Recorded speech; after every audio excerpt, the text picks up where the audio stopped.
The massive Harvester command ship hung in space like a mechanical mountain, its hull bristling with weapons and processing equipment.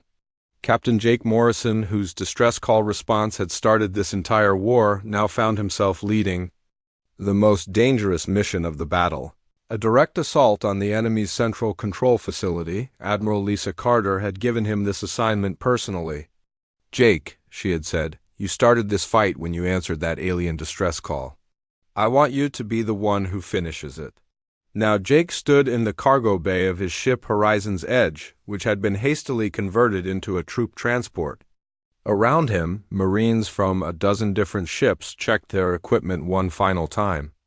These soldiers came from every corner of human space, but they all shared the same determination: end the Harvester threat once and for all. "Listen up," Jake announced to the assembled troops. "Intelligence says the command ship's central processor controls the entire Harvester fleet. If we can destroy it, every enemy ship in the system should shut down." Sergeant Lucy Martinez, who had volunteered for the mission despite being wounded in the earlier fighting, raised her hand. "Captain, what's our exit strategy if things go wrong?" Jake looked at the faces around him, seeing the same acceptance. He felt in his own heart. "Sergeant, if we fail, there probably won't be an exit. But if we succeed, we save not just the Valdari, but every species in the galaxy that the Harvesters might attack next." The assault team launched from the Horizon's Edge in small, fast ships designed to slip past the enemy's defenses. Behind them, the human fleet and their new alien allies continued the space battle, drawing the Harvesters' attention away from the boarding operation. Dr. Kevin Walsh watched the mission from his research ship Discovery, coordinating with engineer specialist Carlos Mendez, who had spent days studying captured Harvester technology. Carlos had made an incredible discovery. The machines were all connected to a single artificial intelligence, a computer mind that had been making decisions for millions of years.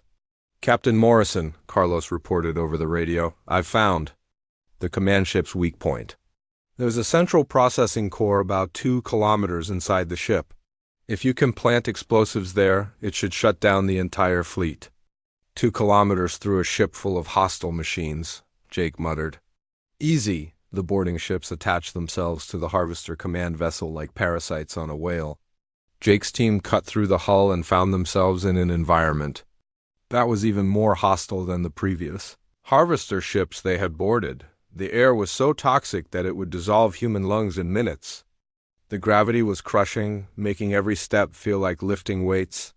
Radiation filled the corridors at levels that should have killed them instantly. But Jake's team had trained on Earth, and Earth had prepared them for anything. "Move fast," Jake ordered his Marines. "We don't have long before this environment starts affecting even us." They fought their way through corridors filled with maintenance robots and security systems that had never been designed to fight humans, the machines. Expected enemies who would be stopped by the hostile environment, or who would retreat when faced with overwhelming odds. They had never encountered a species that simply ignored impossible conditions and kept fighting. Major Tracy Adams led a parallel assault team through a different section of the ship. Her Marines discovered something that made them all even more determined to succeed. Processing chambers where captured Valdari were being held in terrible conditions, slowly being converted into raw materials by the machines. "Control, this is Adams," Tracy reported grimly.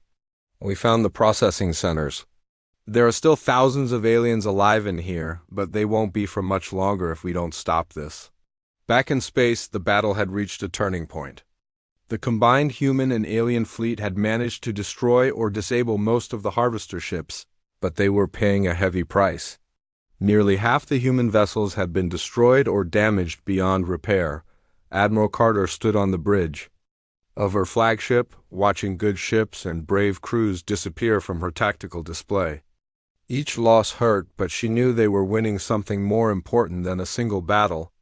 They were proving that the Harvesters could be beaten. Commander Zephyr's voice came over the communication system from the Valdari refugee fleet.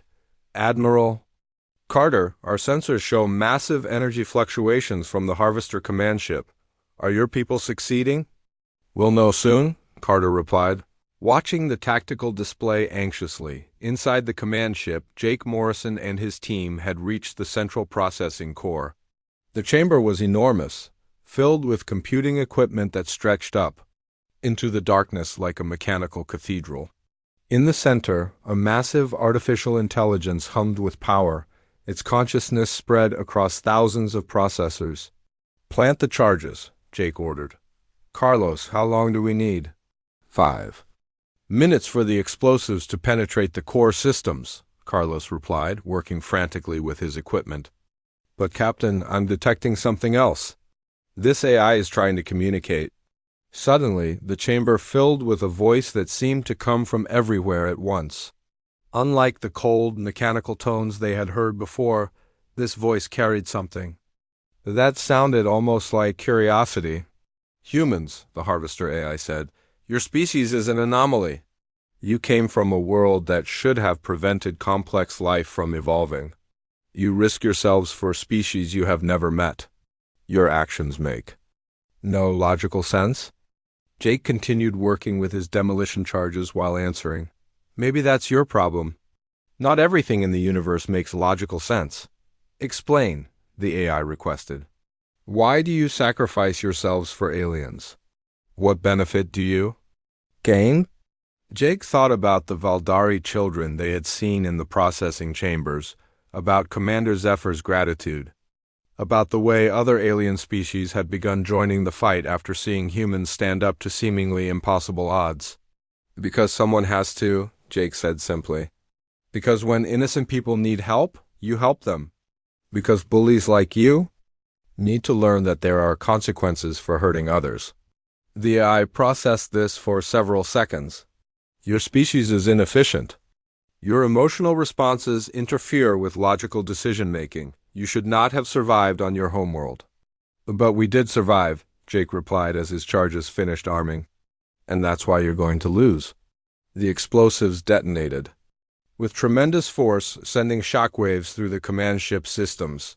Across the Valdari system, Harvester ships suddenly went dark as their controlling intelligence died.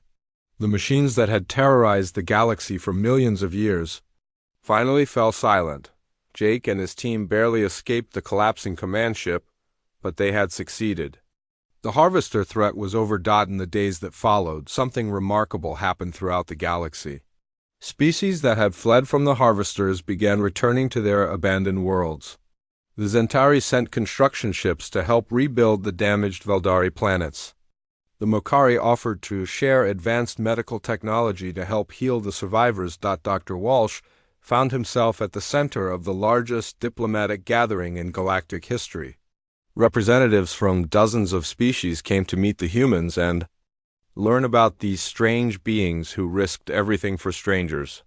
"Your species has changed everything," Commander Zephyr told Admiral Carter during one of many meetings. "For millions of years, the galaxy lived in fear of threats like the Harvesters. Now we know that some fights can be won if we're willing to stand together." Carter smiled tiredly. The victory had cost them dearly, thousands of human lives lost, hundreds of ships destroyed. But something new had been born from that sacrifice. Hope. Captain Morrison, now promoted to Admiral for his role in the final victory, found himself commanding a new kind of fleet. The Galactic Defense Alliance brought together ships and crews from across known space, all united by a simple principle. When innocent people called for help, someone would answer. The Valdari homeworld slowly healed under the care of human engineers and alien scientists working together. Monuments were built not just to honor the human sacrifice, but to commemorate the idea that the galaxy's strongest species should protect its weakest members. Jake often stood before one particular monument, reading the words carved in dozens of alien languages, to those who answered the call when no one else would, to those who proved that some fights are worth fighting, no matter the odds, to the humans who taught us that heroes come from the most unlikely places. As new exploration ships ventured into unexplored regions of space, they carried with them both the reputation of their species and the responsibility that came with it. Humanity had found its place in the galaxy not as conquerors or victims, but as guardians, the species that others called when the impossible needed to be accomplished and the unthinkable needed to be faced, the distress call that had awakened. The Deathworlder Armada had become something greater, a promise that no species in the galaxy would ever have to face extinction alone again, as long as humans drew breath among the stars. The human armada dropped out of faster-than-light travel at the edge of the Valdari system like a storm arriving at a peaceful shore. Admiral Lisa Carter stood on the bridge of her flagship Victory's Dawn, watching hundreds of ships take their positions around her. The sight that greeted them was worse than the reconnaissance reports had suggested. 3 worlds hung in space like corpses, their surfaces stripped bare by the massive harvester ships. But Carter's attention was drawn to the refugee fleet, dozens of alien vessels limping away from their dying homes, packed with the last survivors of what had once been a thriving civilization. "Admiral," reported her communications officer, "the Valdari refugee fleet is requesting permission to approach. Their leader wants to speak with you directly." Carter nodded. "Put him through." The main screen flickered and Carter found herself looking at her first alien being. Commander Zephyr was tall and thin, with pale blue skin and large, dark eyes that seemed to hold all the sadness in the universe. His clothes were torn and dirty, and Carter could see the exhaustion in his posture. "I am Admiral Lisa Carter of the human fleet," she said. "We came as soon as we received your distress call." Zephyr stared at her for a long moment, as if he couldn't believe what he was seeing. "Admiral Carter, I must ask you again, why did your species come here? We are strangers to you. Our worlds offer you nothing. Why would you risk your lives?" "For us?" Carter thought about how to explain something that seemed so obvious to her. "Commander, when someone cries for help, you answer. It doesn't matter if you know them or not. It's just what you do."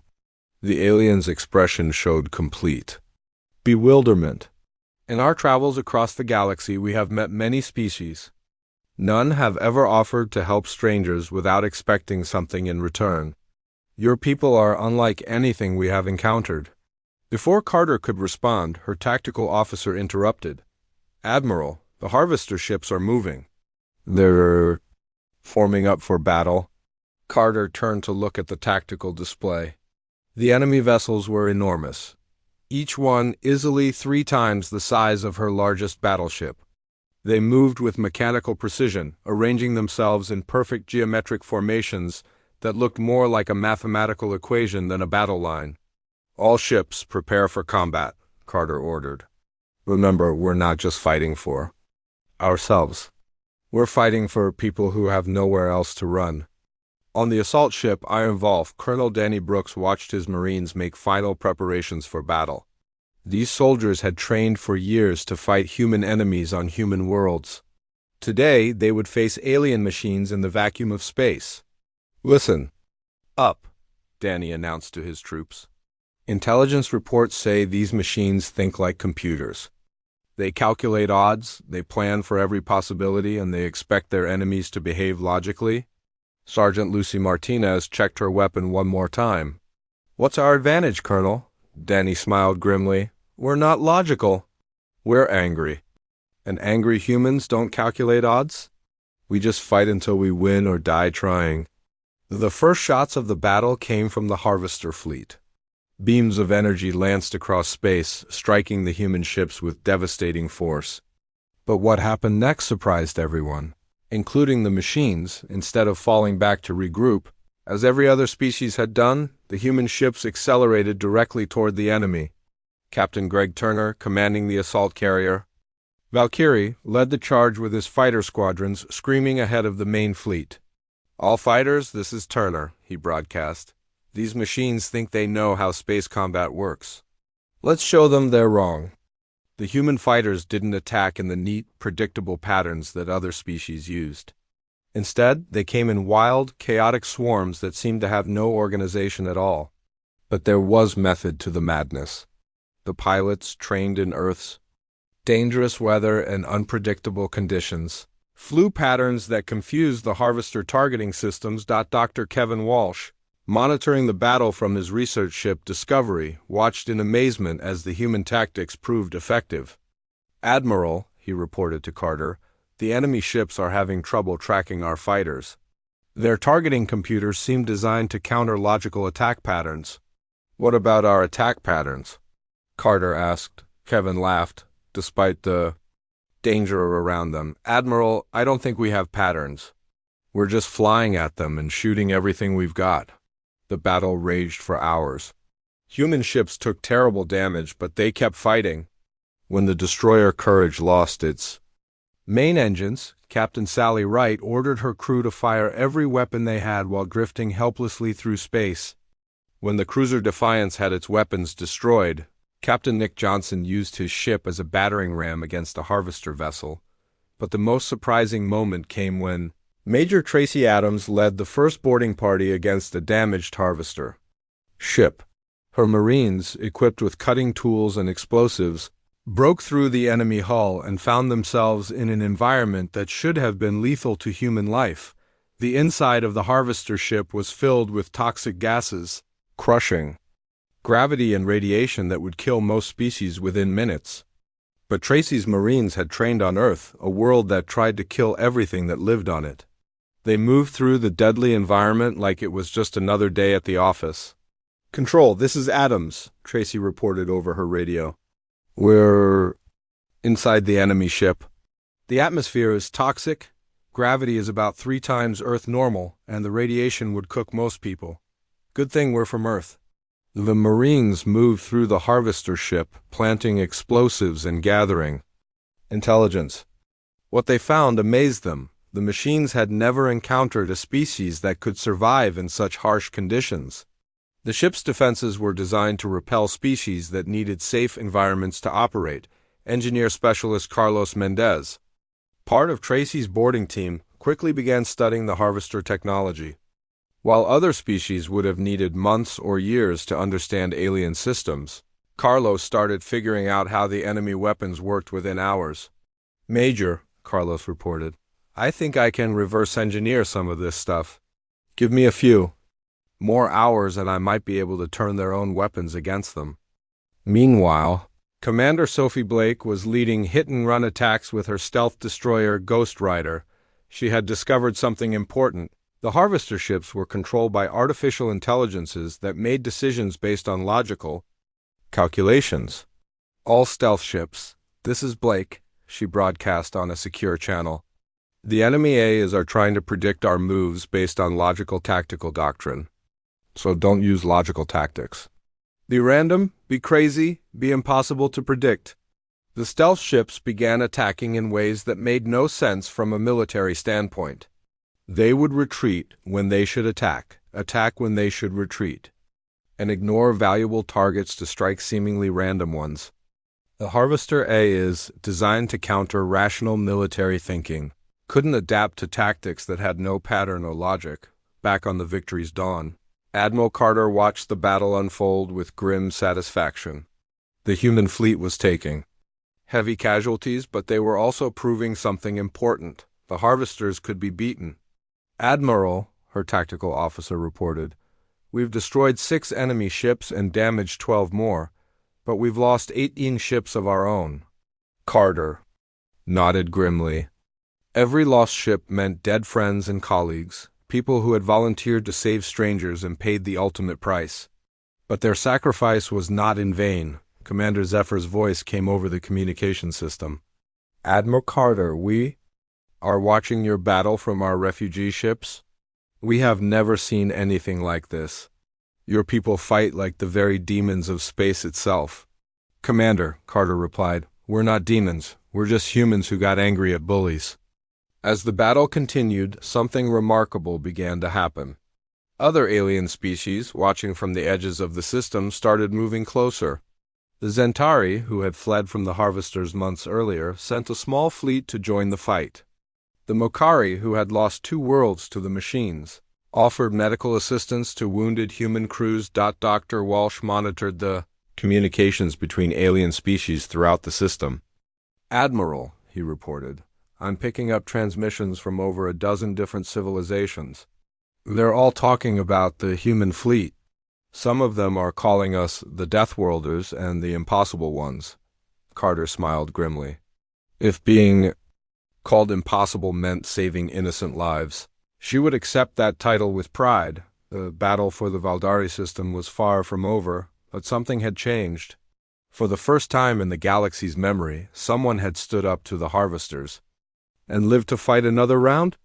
The machines were learning that there were some species in the universe that simply refused to give up, no matter how bad the odds became, and in the depths of space, more alien fleets began changing course toward the Valdari system. The humans had shown them something they had forgotten. Sometimes impossible fights were worth fighting anyway. Captain Helen Scott's stealth ship Silent Arrow dropped out of faster-than-light travel at the edge of the Valdari system. What she saw through her ship's sensors made her stomach turn. 3 planets that should have been blue and green with life were now gray and brown, their surfaces stripped bare of vegetation and water. Massive mechanical ships, each the size of a small city, hung in orbit around the dying worlds like metal vultures. "My God," whispered her navigator, Lieutenant Bob Chun, staring at the images on their screens. "They're destroying everything." Helen activated the ship's long-range scanners and began recording everything they could see. The Harvester ships were unlike anything in human databases. They looked more like enormous factories than warships, with giant mechanical arms reaching down to the planet's surfaces, scooping up dirt, rock, and anything else they could find.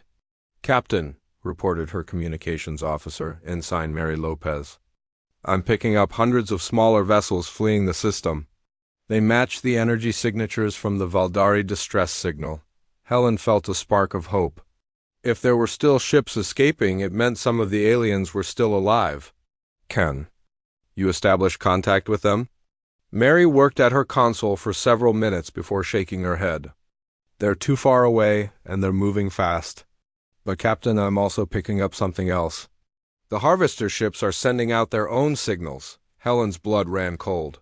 If the enemy machines detected the Silent Arrow, her small crew would be dead long before the human fleet arrived. "Are they scanning for us?" "No," Mary said, looking puzzled. "It's more like they're trying to communicate. The signals are being broadcast in multiple languages, including what looks like human mathematical symbols." Helen realized what was happening. The Harvesters knew about the approaching human fleet and were trying to make contact. "Put it through the speakers," she ordered. A cold, mechanical voice filled the ship's bridge. The words were spoken in perfect English, though the tone was completely emotionless. "Attention, human vessels. This is the Harvester Collective. Your approach has been detected and analyzed. You are warned that this system is under resource extraction protocols. Departure is recommended within 72 hours, or you will be processed as hostile organic matter." Helen's crew exchanged worried glances. The machines not only knew humans were coming, but they had somehow learned their language and were threatening them with the same fate as the Valdari. "Continue recording everything," Helen ordered. "The Admiral needs to know what we're dealing with."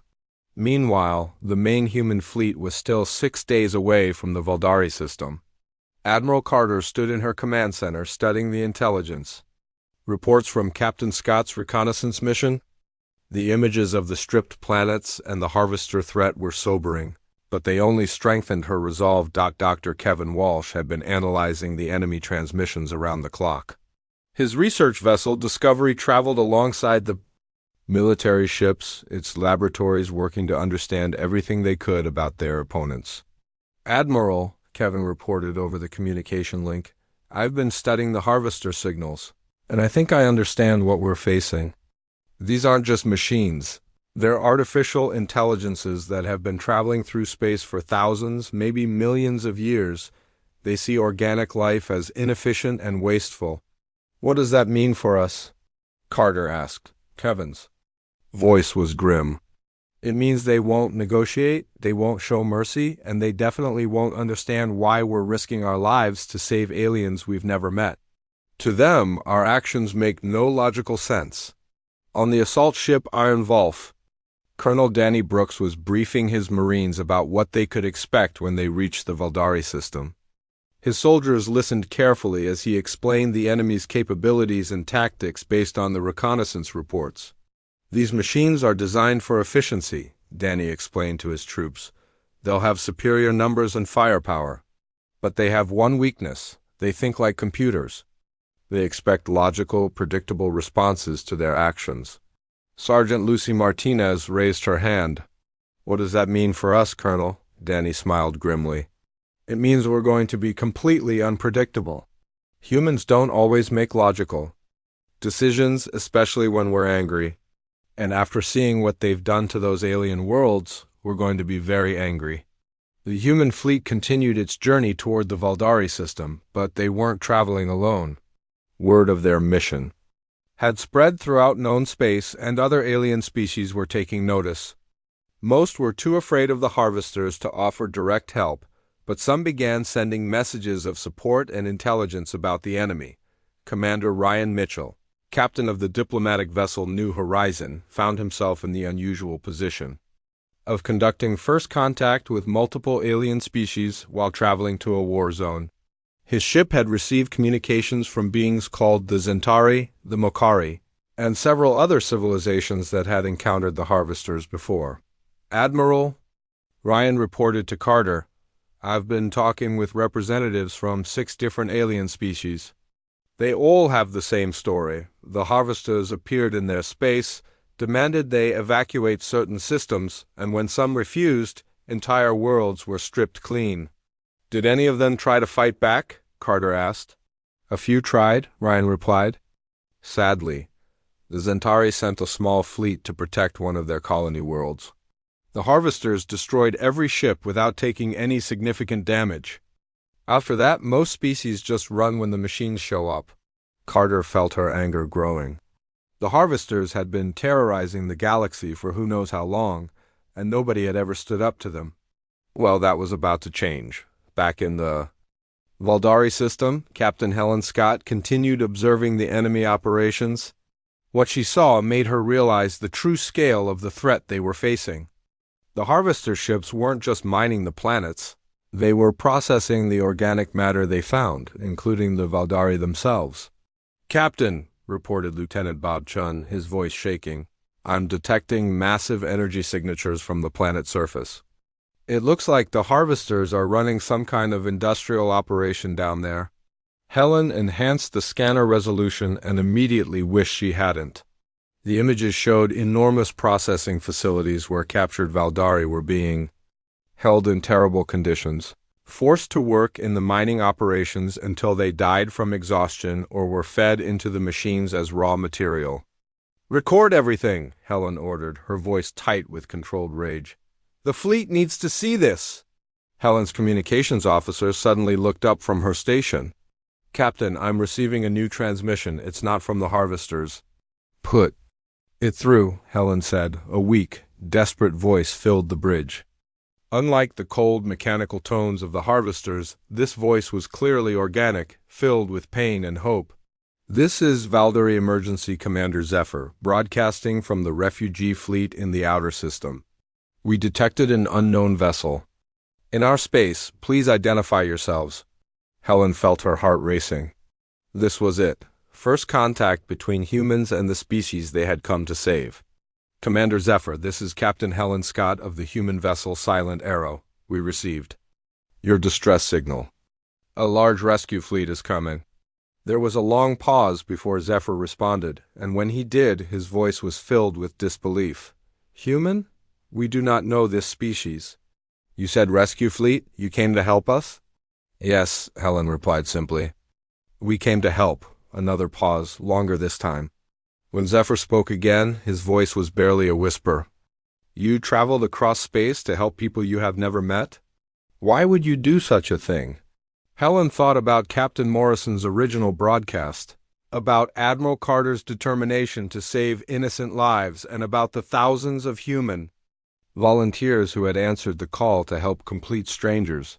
"Because you asked for help," she said. "And because innocent people shouldn't have to face monsters alone." In the background, Helen could hear other Valdari voices speaking rapidly. in their own language. She could sense their amazement and confusion. To them, the idea that strangers would risk their lives to help was apparently as alien as anything they had ever encountered.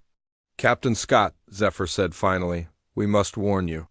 Your species does not understand what you face. The Harvesters have destroyed civilizations across the galaxy. They have weapons and numbers beyond counting. Many species have tried to fight them, all have failed." Helen smiled grimly. The aliens didn't understand something important about humans. They came from comfortable worlds where survival was easy. Humans came from Earth, a planet that tried to kill them every single day. They had learned to fight impossible odds because, on their homeworld, impossible odds were just another Tuesday. "Commander Zephyr," Helen replied, "you don't understand what the Harvesters are facing. They're about to learn why nothing on Earth survives without learning how to fight." Admiral Lisa Carter stood on the bridge of her flagship, the massive battleship Victory's Dawn, watching dozens of ships arrive at the rendezvous point every hour. What had started as one captain's unauthorized rescue mission was quickly becoming the largest military gathering in human history. Ships came from everywhere, from the Mars orbital shipyards to the mining colonies in the asteroid belt. Lisa had been commanding human fleets for over 20 years, but she had never seen anything like this. Military vessels arrived first, as expected. Destroyers, cruisers, and carriers all answered Captain Morrison's call. But what surprised her was the number of civilian ships that came too. Cargo haulers, mining vessels, research ships, even luxury yachts showed up, their crews volunteering to help save people they had never met. Dr. Kevin Walsh was aboard one of those research ships. His vessel, the science ship Discovery, was not built for war, but Kevin knew more about alien life than almost anyone in human space. When he heard Morrison's broadcast, he immediately ordered his ship to join the growing fleet. Kevin had spent his whole career hoping for first contact with alien life.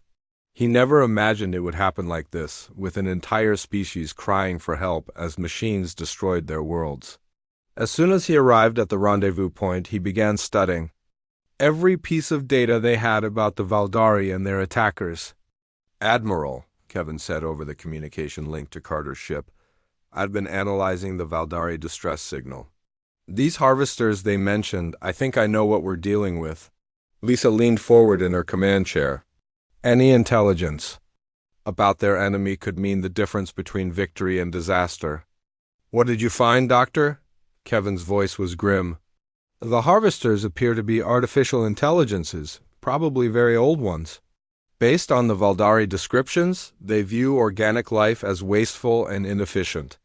They don't negotiate, they don't take prisoners for long, and they don't show mercy. To them, we're just another source of raw materials."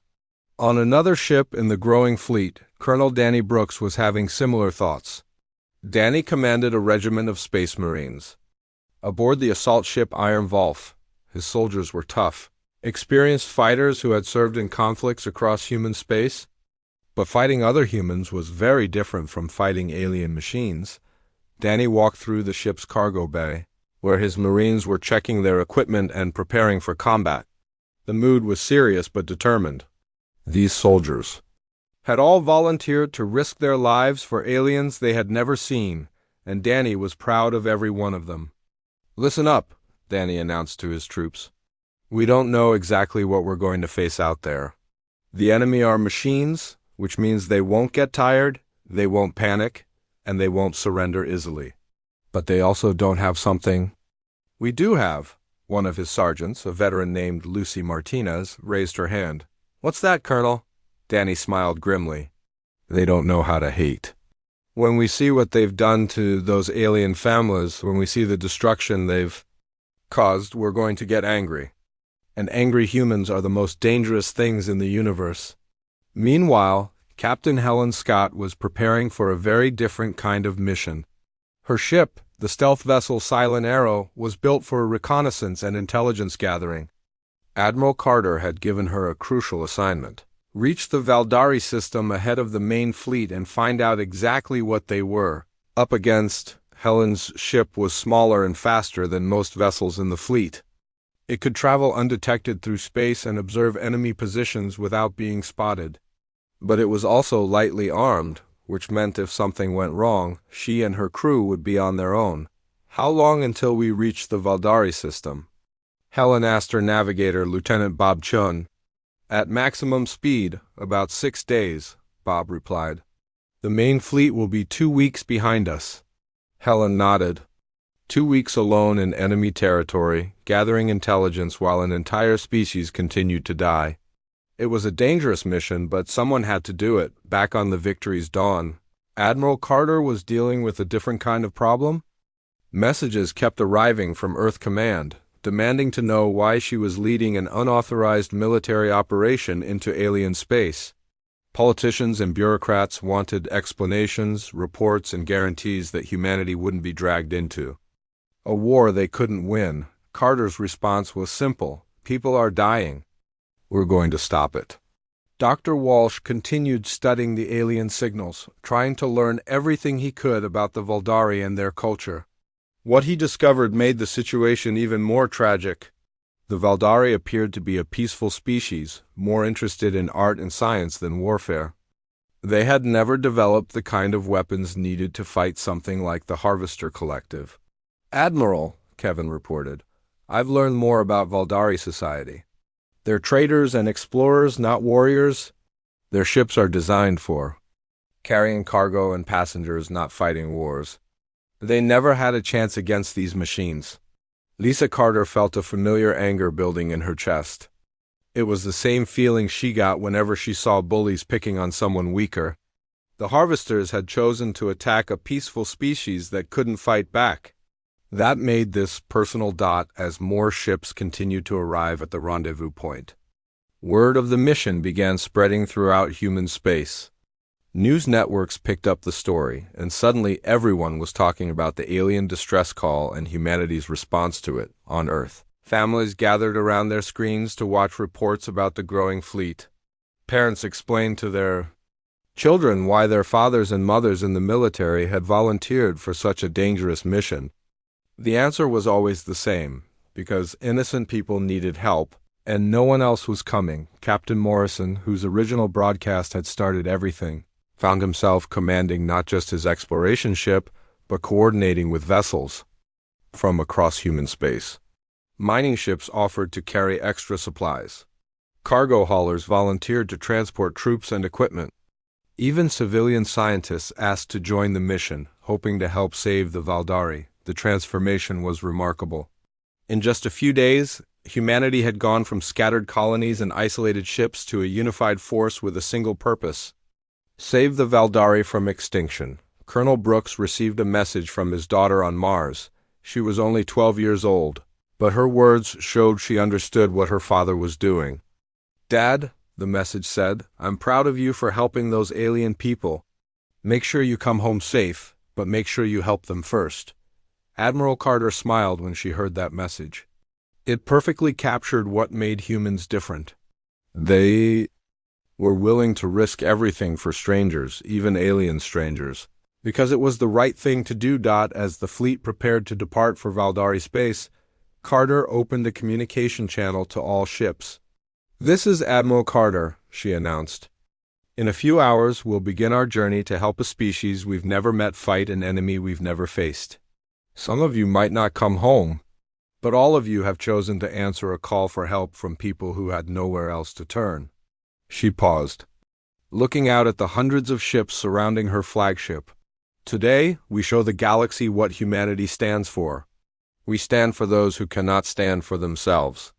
We fight for those who cannot fight for themselves. And we never, ever abandon innocent people to monsters. The fleet began moving, heading toward a star system 47 light-years away, where 1 billion aliens waited for salvation that might never come. Captain Jake Morrison rubbed his tired eyes as he stared at the glowing screens in front of him. The command center of the exploration ship Horizons. Edge was quiet except for the soft hum of computers and life support systems. They had been traveling through empty space for 3 weeks now, searching for new planets that humans could settle on. So far they had found nothing but rocks and gas clouds. Jake was about to order his crew to change course, when something strange happened. A sharp beeping sound cut through the silence. Lieutenant Amy Collins, who handled all radio signals for the ship, looked up from her station with wide eyes. "Captain, I'm getting something weird here," Amy said, her voice tight with excitement. "It's not like anything I've seen before." Jake walked over to Amy's station and looked at her screens. Strange symbols and numbers were scrolling across the display, mixed with sounds that definitely did not come from any human ship or station. "Is it some kind of equipment failure?"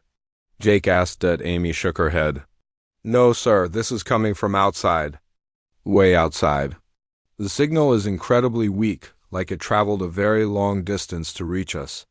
Chief Engineer Pete Rodriguez heard the conversation and came over to help. Pete was good with numbers and codes, better than most people Jake had ever met. He studied the strange symbols for several minutes, his forehead wrinkled in concentration.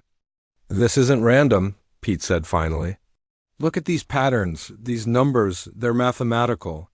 Whoever sent this knows about prime numbers, geometry, basic physics. This has to be from intelligent beings." Jake felt his heart start beating faster. First contact with alien life had always been a possibility, but actually seeing proof of it was something else entirely. "Can you figure out what they're trying to say?" Pete and Amy worked together for the next 2 hours using every code-breaking program they had. Slowly, piece by piece, they began to understand the message. What they discovered made Jake's blood run cold. The signal was a distress call from a species that called themselves the Valdari. Their message was desperate and heartbreaking. They explained that their entire star system was under attack by something they called the Harvester Collective. According to their message, the Harvesters were machines, artificial intelligences that traveled from system to system, stripping planets of all resources and killing or enslaving every living thing they found. "Captain, you need to hear this part," Amy said, her voice shaking. She pressed a button, and a translation of the alien message began playing through the speakers. "To anyone who receives this message, we are the Valdari of the Shepler 442 system. Our worlds are dying. The machines came 6 months ago. They destroy everything in their path. We have tried to fight them, but our weapons are useless. Our population of 8 billion is now less than 1 billion. They are killing our children, our elderly, everyone who cannot work in their mining operations. We do not know if anyone will receive this message, but if you do, please remember that we existed. Please remember that we tried to live in peace." The command center fell silent. Jake stared at the speakers, processing what he had just heard. 8 billion people reduced to 1 billion in 6 months. Children being killed. An entire civilization crying out into the void, hoping someone, anyone, would hear their final words. "How far away are they?" Jake asked quietly. Pete checked his calculations. "About 47 light years from Earth. With our current technology, it would take us 8 months to get there." 8 months, Jake repeated. "By then there might not be anyone left to save." Amy looked up at him. "Captain, what are we going to do?" Jake stood there for a long moment, thinking about regulations and proper procedures. According to Earth command protocols, he should report this discovery and wait for orders from his superiors. That could take weeks or even months. A committee would study the situation, debate the risks, and eventually decide whether humanity should get involved in an alien war. But Jake kept thinking about the message. 1 billion people down from 8 billion. Children being killed. An entire species facing extinction while he followed proper procedures. "Amy, open a channel on all human military frequencies," Jake said firmly. "Sir?" Amy looked confused. "All frequencies? That will reach every human ship and station in this part of space." "That's exactly what I want," Jake replied. He walked to the center of the command room and activated the main communication system. "This is Captain Jake Morrison of the exploration vessel Horizon's Edge," he began, his voice carrying to hundreds of human ships across nearby space. "We have received a distress call from an alien species under attack by hostile machines. 8 billion people have been reduced to 1 billion in 6 months. They are dying while we sit here following regulations and waiting for orders. Jake paused, knowing that his next words would probably end his career, but not caring. I'm broadcasting the coordinates now. Any ship that can fight, any crew that believes innocent people deserve to live, meet us at the rendezvous point.